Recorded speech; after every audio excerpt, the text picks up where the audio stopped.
అయితే ఈ term insurance లో చాలా మంది ఎక్కువ మనకి యాడ్స్ లో ఎక్కువ చూపించేది 1 CR కవరేజ్, 2 CR కవరేజ్ అనేవి ఎక్కువ చూపిస్తారు.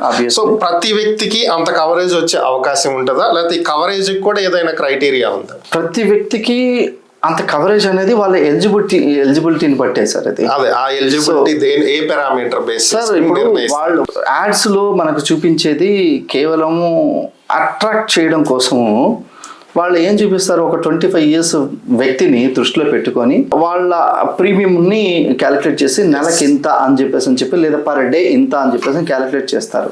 కానీ ప్రాక్టికల్గా జరిగేది ఏంటి అని అంటే 25 years ఉన్నటువంటి వ్యక్తికి టర్మ్ ఇన్సూరెన్స్ తీసుకోవాలి అనేటువంటి ఆలోచనే రాదు. ఒకవేళ చెప్పినా అతనికి మైండ్కి ఎక్కదు. ఎక్కినా అతనికి సరిగ్గా ముందుకు వచ్చేటువంటి అవకాశము ఒక 10 మందికి మనం 25 years ఉన్నటువంటి వాళ్ళకి చెప్తే అది కేవలం ఒక 2-3 ముందుకు వస్తారు.